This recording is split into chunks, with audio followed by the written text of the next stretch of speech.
like Miami. Miami, Miami, Miami, Miami, Miami, Miami, Miami, Miami, Miami, Miami, Miami, Miami, Miami. It feels like Miami. Welcome to the EB Podcast. I'm your host, Giancarlo Navas, and with me today, 2K coach, co-founder of StreamBeat, Franky G. What it do, fools? What's going on, G? How's it going, Franky? It's going good. It's been a while since we've been on a pod together. I know. It feels like I haven't been on a pod in like 2 months. It's been it's been Hangover Time heavy. We had to cancel on Monday. We had actually a fun show. I'm actually really excited, guys. On Monday at 7 p.m., I'm not going to unveil the guests yet, but we have a really, really special guest that's coming on. This is a big get for us. She's incredible. That's the only hint I'll give you. But she's big time, and we're really excited. She's goated. So we're be on the lookout for that.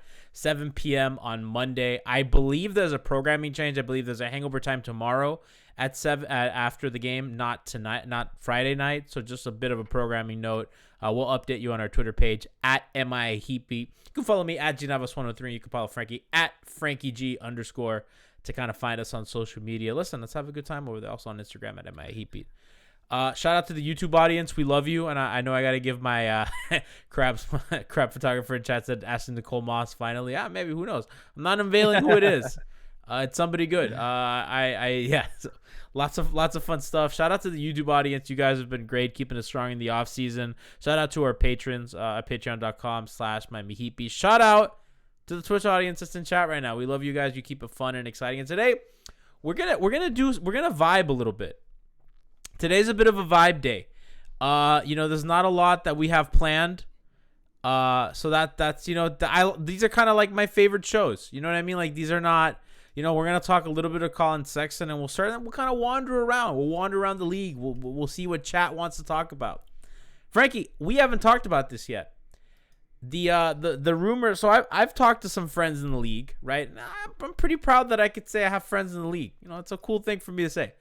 But this guy, yeah. So I've talked to some of my friends in the league, and I've heard from a couple people that, and it's come from different places, that there is some smoke with Colin Sexton to the Heat.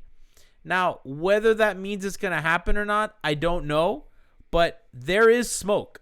There is something going on there, and multiple people have said it to me, and we're all getting it from different places. I talked to a good friend of mine who I really think his information has been like pretty freaking rock solid. Always, I don't always report what he tells me, but there's something there. Now, from what I'm understanding in this situation, is that the Cavs would like to keep Colin Sexton. It's just a matter of the number for his extension and how high they want to go. And if Miami's willing to go high enough, it might be something to look at. Now, also remember that, Colin's agent is the same as Donovan Mitchell's agent. And Donovan got the bag. And statistically at age 22, they've had similar statistical seasons. I wouldn't say that Colin's as good as Donovan, but, you could see the agent making the argument for the bag that Mitchell got. So that's kind of where we're at. I do think that salary-wise, it's easy to make a trade happen. You have Tyler and Precious, and you give Cleveland some cost-controlled young players. For a guy that they didn't want to pay, they could probably get outbid, but that's kind of the deal with every trade. But Franky, I like the fit for Miami a lot. I do too. I've been a big fan of Colin Sexton ever since the famous 3-on-5 game. Guy with guts, competitor. He's improved. What many said was going to be his biggest weakness was his jump shot. To the point where it's a weapon now. He's a very solid shooter with heavy dose of pull-up jumpers. He would like him to take more threes than twos, but he can hit both of them. And he's a competitor. He's a dog. We've seen Jimmy respect him. We've seen him go at Brooklyn and take them on by himself, and he's a great young competitor. I understand why Cleveland is hesitant to build around two small guards. You look at Portland, and it's hard to build a contender like that. So, and if they like Garland more, that's fine. Garland is a really good young player as well. But for the Miami fit, you have a guy who could score at two levels. He can get to the rim and create for other people. He's more of a score first guy too. But you have Jimmy, you have Bam, and they can create for him. And as he improves and gets more comfortable as a lead guard, he can grow with Bam, and you have a long-term fit there. Defensively, he's not going to be the ball stopper, point of attack guy we want, but he's going to compete. And this is where Spoelstra and heat culture takes into effect. And we've heard rumors that this would likely include Kevin Love. I saw Greg Sylvander from 5 Reasons talk about that. Who? Lefty Leif. I had to give him the professional call out. Shout out to Leif. He's the man. That's family. But he also I saw him also mention on Twitter that this isn't like one of the top priority moves. This would be like plan C, plan D, most likely. So if it comes to that, this isn't a terrible fallback option. I like Sexton a lot more than Hero's upside. And even Love, I think Love could be the kind of veteran that could have a bounce back year. He's on the Olympic team. We know how great the players who play in the Olympics usually go into the next season. It would be a fresh start. He'd fit perfectly next to Bam offensively, and he has 2 years remaining on his deal. If it doesn't work out this year, you have a large salary on an expiring that you can match a contract with and try to trade. I'm all for it. So Colin, 40% catch and shoot 3-point shooter last season. 31% pull-up guy.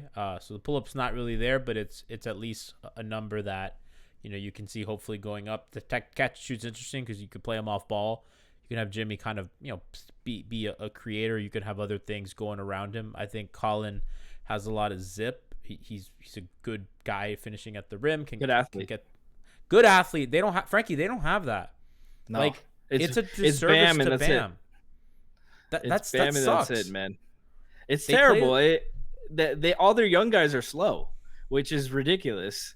Like they're not even big, like slow and big. They're just slow, small. Especially they're at the guard position.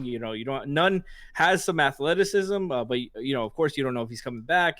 And he's more of a guy who needs like a head of steam to get going. He's not gonna beat you off the drive and get to the rim and slam it on you. He needs to be running in transition and stuff. And they have nobody else. They miss guys like DJJ to bring a spark and bring some athleticism to the fucking team. 62% in the restricted area. That's pretty good. Miami just needs a little something. You know what I mean? They need a guy to get into the paint that can kind of create his own shot. He has a 6'8" wingspan. You really like that. Not the greatest playmaker and passer, but I think you have enough guys. Jimmy wants to be in that playmaking role anyway, and I do think that you would need another point guard regardless. So you can do something like trade for Sexton and sign Lowry, or trade for Sexton and sign and trade for Lowry. Like I think that's still in play. So I think, and I said this on our locker room or our Spotify green room session, which by the way you could check those out. We're doing one tomorrow with Jack Alfonso. But I said yesterday that a home run from Miami this offseason is not going to be Damian Lillard or Kawhi Leonard or one of these like 1A superstars, right? Like I think that's not realistic. And I think we as Heat fans need to understand that it's not, the summer of 2010 was an unprecedented event, and we will very rarely never see that again for Miami, maybe once. But you know what I mean? It's not something that we're going to see often. But somebody tell Pat Riley that, please. Yeah, somebody tell Pat that, whale watching. You don't need to beluga whale watch. Maybe you get like a smaller whale, like a Colin Sexton and a Lowry. And I think for Miami, you look at the Hawks and Suns. All they've done, they hit their one guys in the Booker and Trey, and then they added pieces, good young players to build around them. Good players, good vets, good players. That's all you need. Just keep adding good players to the team. Miami has good vets. I do think what Miami needs to do is they need to add a little bit of youth because they just don't. And it's not even for the timeline stuff, right? Because like I think some people have made like a lot of the timeline with Bam. I just think it's important for them to get somebody with a little quickness, a little zip, a little urgency. Because guys, even Dragic, a little bit in molasses. Tyler, not a quick guy. You know what I mean? He's young, but he doesn't have a lot of zip. You want quick, athletic guys to kind of. You need to give I don't know, Frankie. I think they really need to give their offense, especially the offense. You need to give it a little bit of change of pace. You need a little bit more variety in the ways that you create shots, not just depending on movement and spacing. Yeah, absolutely. And you would like to add a little athleticism defensively as well, and be able to score in transition. When was the last? Did we get a highlight dunk all season in transition? Like it doesn't even feel like it. I can't remember a highlight dunk or highlight play in transition that was like, wow, this team is so fun to watch. That was not here anymore. DJJ's gone, but Bam isn't able to run because he's got to fucking switch out to a guard, box out, you do this, and he can't run. Precious didn't get many chances as well. We'd love to be able to make Precious run free if he's still with the team next year. The athleticism, we talked about this last year for the draft, that they need athleticism on both ends, pretty much at every position as well. Bam's the only guy they really have. Jimmy's more stock and technique, nowhere to be, not gonna beat you down the court because of my speed, Yeah, by the way, shout out to Curtis Hero for the tier 1 sub gifted to Alvaro Navarro 12. Alvaro's in here a lot, so thank you. Yo, shout out Alvaro and Curtis. Let's go, guys. Yeah, Curtis is amazing. I love our community, by the way. We raised $6,600 for Pride during our donation drive and the Le Batard Show auction, and that's not even counting the money that we made on shirts that we're still counting and we're ready to send out. So we'll update you on the final total. But really, like in 2 nights, we raised $6,600, which is absolutely insane. Like for us, that's the happiest that I've been doing Heat Beat. Just I don't know, being able to doing this, that was a community effort. You guys came through, you guys came strong, and that was something that we have listened Tiff and Brian M and Kieman and Alf and Brass and Frankie and everybody had poured a lot of hours into making that happen. So thank you guys for helping us raise that much money for really 2 important causes to us. So again, I fucking love this community. You guys are amazing. We'll go through a couple things in chat right now. So I want to get to something that Alvaro asked earlier. How's the Conley fit? I'm not so sure that Conley would leave that situation. It's a good team. I would like Conley here. I mean, he solves your point of attack defense. He's a point guard that can kind of get your offense, will go in and organize. He was really, really good. I mean, he was like a legit all-star considerate this year. I mean, the numbers with him. He was an all-star. Huh? He was an all-star this year. Mike Conley was an all-star this year? Yeah, I think he was like an alternate, but he was he made his first all-star team. Oh, good for you. Oh, that's right, he did. Yes, you're absolutely right. Yeah, because there was a lot going on there. Yeah, I mean, Mike had a really, really, really good season. Like, yeah, he's always been like the 5th best guard in the West, but that's the problem. There's only like 4 guard spots to go to the All-Stars. He's always been really good. Borderline all-star like his whole career, 2-way guy. His teams are tough as shit, and he was fantastic this year, especially bouncing back from the Achilles injury that hampered him at was it last year or the year before? I don't remember. Fez Butter says point of attack, bike. Yeah, I mean he's what you need at the point of attack. Woody 1547 says Conley gets hunted sometimes on defense. But that's kind of a limitation of size. Like that's not because Conley's a bad defender. That's just because if you have like Kawhi and LeBron, they'll hunt anybody, right? Like those kinds of players will find you anywhere down the court. Like it doesn't matter. Like they will look for your smallest guy, and it doesn't matter if your smallest guy is a good defender. They will find you and they will kill you. Like Lowry.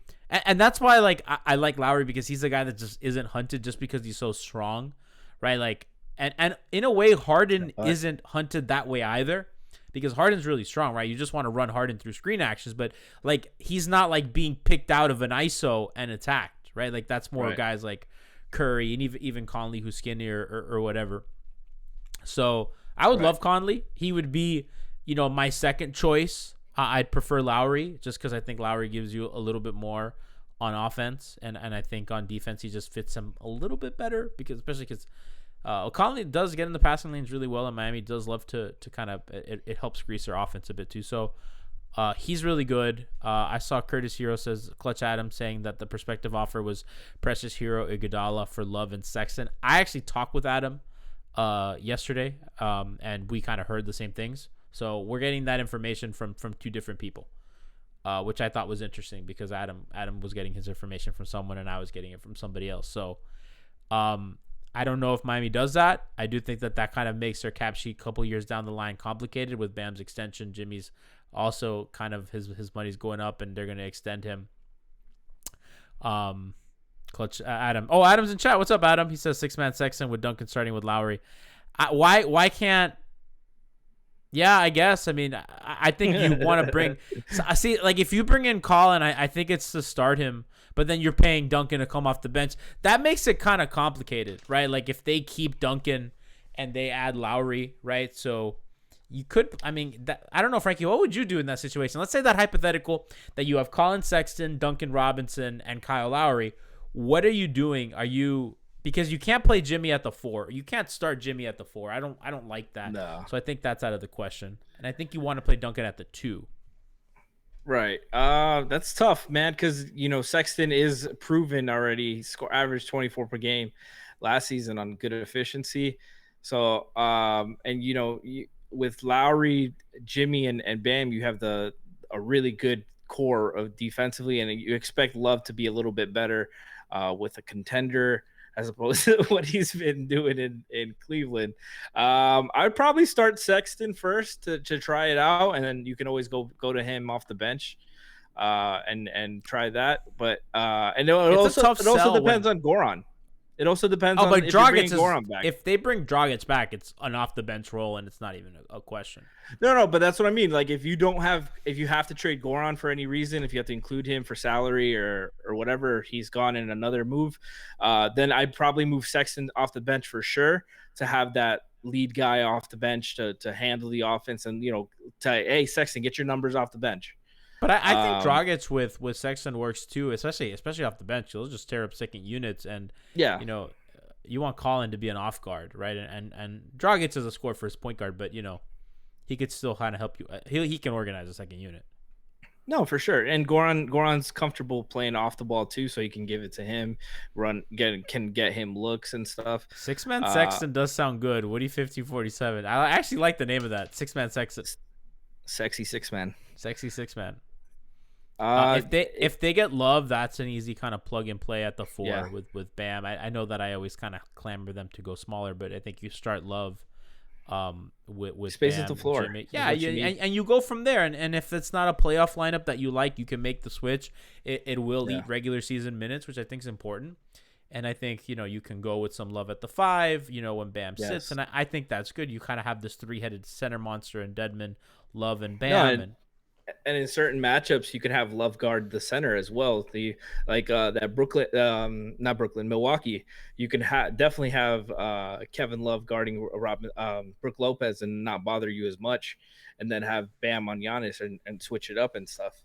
And you can still run a lot of handoffs with Love because he is a good passer. He's also a threat to shoot from out there in a way that Bam's not. So you can run some. And fake he helps handoff. the rebounding, and the passing, and the transition game.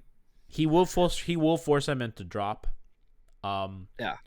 Which I don't know if that's a bad thing. I would like this team to run a little more drop. I do think that, and I think we've seen in the playoffs that running drop is a precarious situation. I think sometimes you can make it work. I think Zubac has done a really good job. Unfortunately, I know he's hurt, but I think Ayton has done a really good job in that too. And there are other examples like Gobert and Lopez that sometimes the drop doesn't look so good. Lopez is getting his minutes cut out. He's you want to kind of play Giannis at the 5 some more. So it really depends on your team and kind of what you have. But I do think that the defensive looks for Miami could improve if they add a little drop. Not that Kevin Love's a good defender, but I think it kind of allows them to not over switch. It'll help their rebounding. Not even just because Love's a good rebounder, just because they don't have to over switch. Because you're kind of Love's not going to switch, so you're kind of forcing yourself into a drop. In this hypothetical that if you're saying you get Lowry as well, you can absolutely have like Bam's not gonna have to switch as much because Lowry's gonna be your point of attack They're guy. still gonna switch, but not as much. No, of course, but not as much. That's what I'm saying. So you're not gonna have every possession Lowry has to be guarding a big guy. And underrated thing is help defenders. Lowry and Love, great at taking charges. Yeah, and Heat culture, baby. Heat culture. We miss Kelly. I think if you have Kevin, you really want a guy who can survive at point of attack, because what you don't want to do is have two bad defenders, in the main option, which is a 1-5 pick and roll, which is like the most common fucking action in the league. So I think you want to avoid that.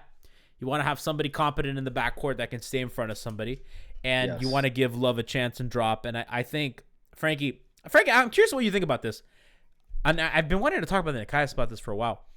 I think the Heat are the rare team where I think they're better in rotation. I think the Heat want to get in rotation. They want to get to flying around because that's where they're at their best. They're at their best when they get to kind of rotate, put pressure on passes. That's what they want. I think that they had a top 10 defense because of how good they are in rotation. It depends, because when they have the right personnel. No, because when they have the right personnel, they can play anyway and be comfortable at it. I don't think Spo wants to switch and recover as much as he has to do, especially off the ball. But like we saw in the Big Three when he had LeBron, Wade, Bosh, he was wreaking havoc and guard zoning up in the backside after the traps were coming and the hedging and creating pressure to play the passing lanes. We saw a little zoning up, straight zone with Andre and Jay and Trevor, and to help create some pressure. Jimmy as a help side defender was fantastic this year. At the nail too, man. At the nail. Bam everywhere was fantastic this year. Like they have the guy, like the two main guys you need to make it a great defense no matter what you do. It's just the pieces around them that limit their full potential. So if they get more athletic and if they get a guy like Lowry who knows how to play defense and knows how to he can also QB from the front side or the back side. He's going to be calling out screens. He's going to be talking. He's on their the weak zone side will get better with him too. Oh, absolutely. But yeah, because they didn't have anybody at the top who can do anything. Or they can even run their inverted zone, because if he's their help man, because not this him season, and but Jimmy the in the season back. before, they would run their guards in the back and their bigs in the front to make the entry pass and any kind of movement in difficult. And if Lowry's your help guy, he's great at taking charges, really smart, quick hands. I like that a lot. Yeah, no, definitely. He's a guy who just knows how to play basketball. He's a Hall of Famer. I love that he said that. Skinny McGee in chat says, bring back the trap and recover. I mean, they did some of that this season, and I think it worked a lot. I do think that if they had some better guards, it would be even better, because Miami was kind of forced to only do it when they had a wing on the ball, so they would trap with the wing and the big, and I think they mainly tried to keep dead men out of that. I think Olynyk was oddly really good at it, which was the thing. I thought, to me, that was the shocker of the season, that Olynyk, because they started that with Olynyk on quickly, right? So the first that they unveiled that was in New York, and it was Olynyk and Nunn, or Olynyk and whoever the on-ball guard was, trapping quickly. And I was like, that's interesting. They haven't done that since LeBron was here. And it worked, and I thought that was. And when they brought in Ariza, I thought it really kicked off, and that's why I kind of thought that they'd have something special. And credit to Nikias, because when we were talking about the Bucks series, I was like, the trap and recover is something that I think is going to be a weapon for them. And Nikias is like, they're not going to be able to go to that. Milwaukee has too much size to pass over those traps, even if it's with Ariza and Jimmy. Drew and these guys are good at getting off the ball early, and they have a lot of length and size, and he ended up being right. But I thought for the most part, Miami this season, which is what they did against Philly, by the way, I think Miami's at their best when they're in rotation and when they're doubling. And I think that they have, kind of Franky, what you were saying, they have guys that know how to fucking play basketball. They're just missing a couple ingredients. The season ended in embarrassment, but I think that Miami has a lot of components that you can see are a skeleton of a really good team. And they just made the finals, right? I think that their game plans on defense are really good. I think that they throw a lot of looks. They have the zone. They have different looks in the zone. They have the guards in the back or the guards in the front. So they have these different zone coverages. They have their 2-2-1 press, which Spo loved all year. They have the trap and recover. They have the drop with Deadman. They have the switching with Bam. They have Jimmy. Sometimes they like Jimmy in the corner to kind of stunt in on the drive and then help out in that corner shooter. Or he kind of pre-rotates to the nail. The nail's like the free throw line area. So he's really like kind of playing free safety. Like they throw a lot of looks, and they really like bandaged together a top 10 defense without a guard who can play, and like playing Olynyk a lot of minutes. And shout out to Olynyk. I thought he was good. But Frankie, they are, I think they're a couple moves away. I don't think that Bucks series is indicative of who they were. And I know that the season went sideways a lot of times, but it was really weird. But I just think they're a move or two away from like legit being fucking scary. Yeah, they definitely need some key pieces. They need a big move to get a key piece. The biggest problem, obviously, aside from the short off season, was that Goran aged a lot in that short off season, and he went from arguably their second best offensive player. You can even make a case he was their best offensive player. He was their best scorer. He was their best scorer in the bubble, like until Jimmy went crazy in the finals. But you could make a case that he was their best offensive player the whole bubble, and now he's like back to being, you know, the third or fourth, and that's a problem. He created a lot of pressure offensively in that playoff run, and they missed that all season. They couldn't get healthy. And then when they got healthy, it was all must-win games, and everything went to hell when they would lose it, one of those must-win games. So I mean, it was all up to them. There was no consistency all season with health or play. Does that loss against Atlanta look a little less bad now? Because I mean, we've harped on it. Because the Bucks just lost. It still looks horrible. It looks sad. I was trying to. It was at home. It was at home. They should have. Must-win game. I still think if Miami wins that game, they probably end up in the 4-5 matchup, and they get New York. And I just think Miami wins that series, and I think Miami beats Philly. Yeah, because we're talking about the season. We're still doing shows regularly. I said at the time that I did not like the Bucks matchup, and I thought that there were a lot of kind of indicators why I didn't like that matchup. And I still thought that they'd do better than they did, but there were a lot of indicators all season, particularly how they fared against drop, kind of the shooting other than Duncan. And I think Duncan running out of gas. And maybe Duncan probably would have run out of gas anyway, because, I mean, he looked dead tired. It was a weird season, but I think that they're close. Frankie, I really am on that. Like, I don't think they're that far away, and I don't think that the front office has to over-adjust to make that happen. I just don't. Right. No, they just have to make the right moves, which it's just tough because this is the offseason where they've lost a lot of their, they have some cap space, and they have decisions to make with trades, but, they have to find the right pieces around Jimmy and Bam, because these are two of the most unique all-stars in the league, two of the most unique top 30 players in the league that need a certain skill set around them. It's the best defensive tandem in the league, Frankie. I'm there. It's the best defensive tandem in the league. I'm with you, but maybe people will say Embiid and Simmons, and I think you could go either way. You could make an argument that you could, but I think versatility wise, like defensively, they're the top two tandem. But the problem is offensively is where you didn't have the shooting juice that you had last year, or the on ball pressure that Goran brought you. Yeah. And you don't have the 3-level scorer that Goran was as well. You need that guy.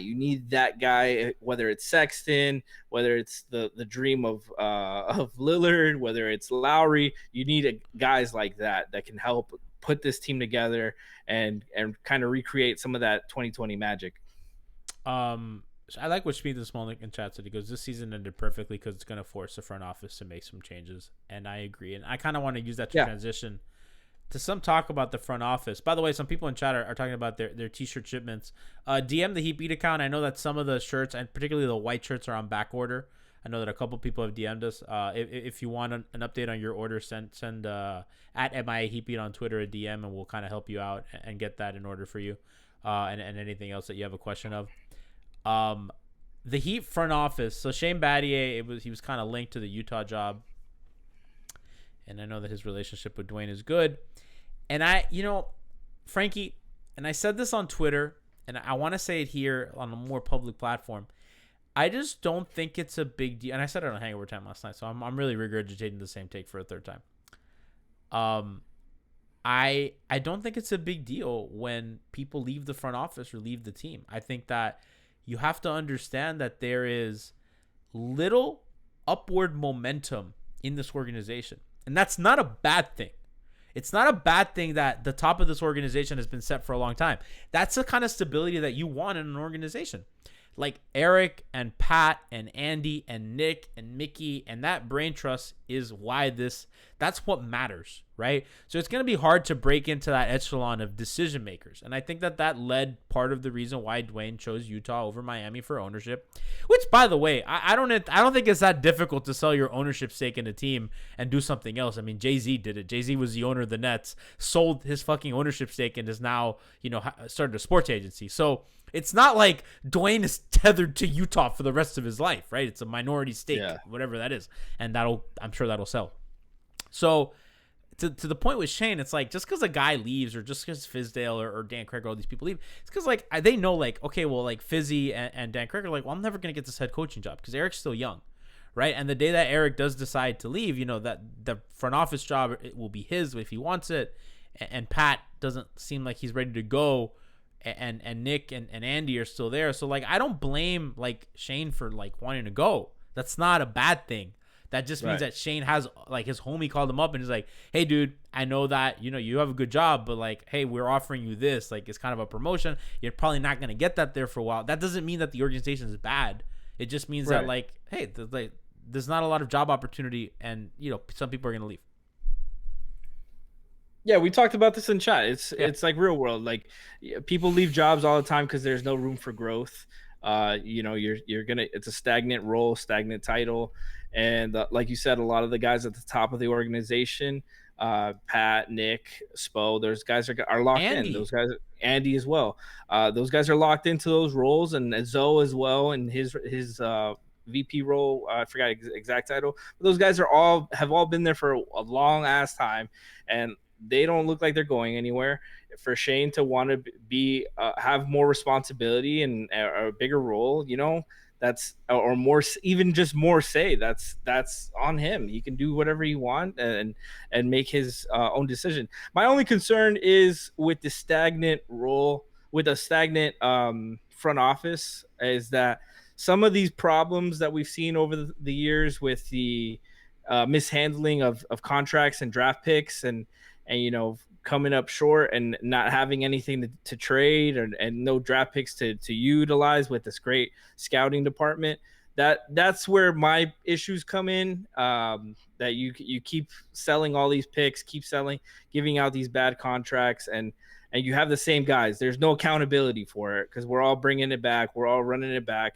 We never have a draft pick to use. We never have a draft pick to trade. We have to trade draft picks for we're trading fifth graders to get off contracts now, and then when that time comes, we don't have anything to trade for James Harden. It's this. Sometimes movement can be a good thing. Sometimes moving around the cards can be a good thing. Not saying anybody specifically because they're so strung out on making it clear that it's a 5-person, 6-person decision making thing that we don't know who's leaning in what direction, but I think sometimes you do need some movement in the top. Chance says a stagnant front office limits you up top and coming up with ways of thinking. I don't disagree with that, but I also think too many cooks in the kitchen is also a bad thing. So, and I don't think there's a perfect way to do this, like running an organization or running a team. There's benefits to everything, right? There's when you have too many cooks in the kitchen, it's difficult to get stuff done. You don't really have a lot of, there's too many voices and it's tough to get like a unified voice on what kind of decision you make. That's never good. And it's just tough and you really take away the power from the people that should be making the decisions. And then what Speethan's saying is also true that if you don't have a lot of movement, you just kind of get the same kind of think tank, which is also a bad thing. And you just hope that these aren't a bunch of yes men or guys who think the same. Like this is what I like about Shane. I don't think Spo and Pat think the same though. I don't. No, I'm not saying anybody specifically. But if everybody has an equal vote in a 5-person group, and you 4 of those guys think the same, you know, it doesn't matter what the fuck Spo thinks. Yeah. It's about the guys on them, and that's what I thought. Shane when he was playing, he was challenged Spo, and what we commend Spo for being one of the most open-minded coaches in the league. And when you have somebody as smart as Shane Battier who is challenging this coach, you know, you have somebody who's not going to be a yes man in the front office. Because, you know, Spo could easily be in playing time. Spo could easily, all right, Shane, you don't want to listen to me? You want to think your own thoughts? Sit down. Sit your ass down. I'm not going to listen to you. You know? And if Shane is doing that as a player, I know Shane was doing that in the front office. Shane is going to say speak his mind. And that's what excited me about his role. Now, granted, we don't know what the fuck his role was. The organization is not under siege because Shane Battier doesn't want to be here anymore. No, I guess that's my point. Yeah. I guess people got to pump the brakes. People got to slow down. It's okay. It's all going to be fine. We're going to be fine. As long as, I think Chef Truly tweeted this out, as long as Spo and Pat and Andy are there, that's what matters. Those are the people that you want there. When one of those guys leaves, then you have a problem. Until then, I think you're fine. King Jock says the fact that Pat wants Drummond tells you they don't think the same. Yeah, it's true. And listen, sometimes it works. Yeah. Listen, Frankie. If Pat wants Drummond, if that's true, then we know where Pat needs to go next. Frankie, if we had a Miami Heat beat, like if we ran an organization, right, and all of us ran a team, we all think very differently about the game. Yeah. And listen, sometimes I'd be right. Sometimes you guys would be right. Sometimes Nikias would be right. Sometimes this guy's not. Listen, Nikias and I thought Blake Griffin was donezo. Nikias and I, any big over 30, we don't like. And, we've been wrong. You know? Deadman, really good. Yeah. You also didn't like DeAndre Ayton. I didn't. I defended my take on Hangover Time, though. I defended it. Yeah. At the time, listen, it's a bad take, at the time, listen, shout out to DeAndre. Very well. Yeah. Killing Let's go, Suns. Which of the series have you been enjoying the most? I like the Suns matchup because the Hawks matchup, like the Hawks Bucks series, I don't really enjoy. Like it's all predicated on injuries. Now it is. It wasn't before. No, but I mean, even DeAndre Hunter has been out the whole series. Yeah, but DeAndre Hunter's been out the whole playoffs. Like DeAndre Hunter's been out the whole damn year. That's a key piece for them. That's one of their starters. Yeah, but they've been good without him. Yeah, but that's another guy that if he's healthy, you're not playing Solomon Hill minutes.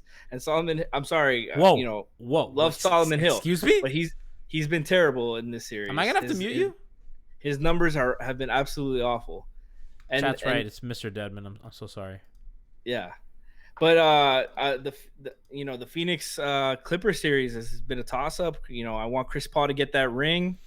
I like Paul George, and I'm happy to see him playing well too. So I'm kind of sad we can't slander him. Slandering him is fun. You know, I feel bad because it's like, I think bullying on Twitter is like one of the fun parts about Twitter, right? And the fact that Paul George is like playing well, it's kind of really like taking the sail out of the jokes. But if Chris Paul blows a 3-1 lead, the jokes are back.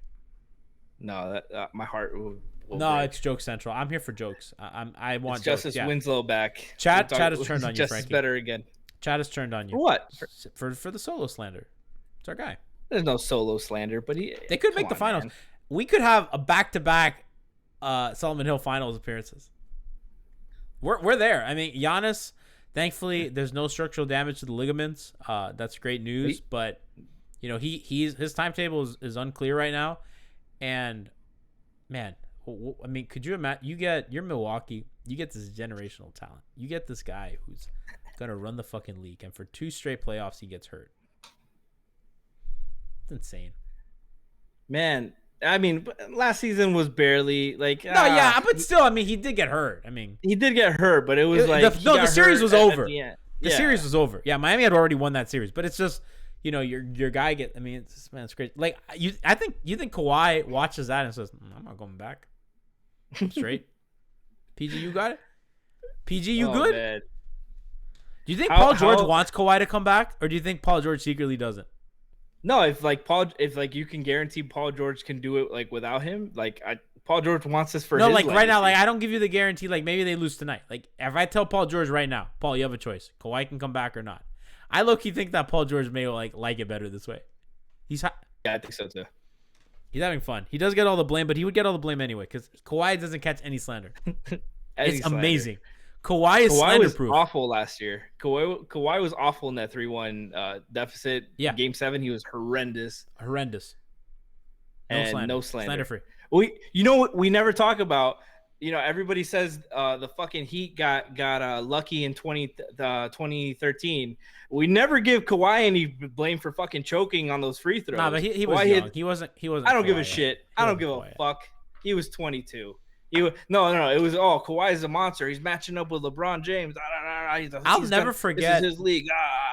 Mike Breen's call during that game when he's like a lot of pressure on a 21-year-old. And I remember him saying that at the time, and I was like, oh, wow, that is a lot of pressure on a 21-year-old.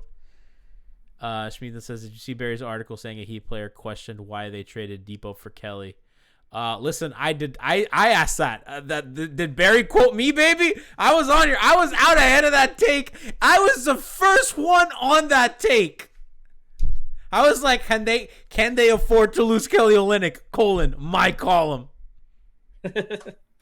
No belly ball. I'm telling Frankie. Was that not my take? I was, and you know that I was a miserable fucking asshole when that trade went down because I was mad that they didn't get Kyle. Yeah, I know. You were talking about the season was dead in the water. I did talk about the season. Man, I still can't believe Oladipo played 4 fucking games and got hurt. That's outrageous. Butchers of Biscayne, man. This is why Kawhi will never come to Miami. Hunter talked about the guy said that in the chat. He's like, I know. I saw his take. Well, yeah. Why would Kawhi? I want to give credit. Why would Kawhi want to come to Miami's medical staff of all places?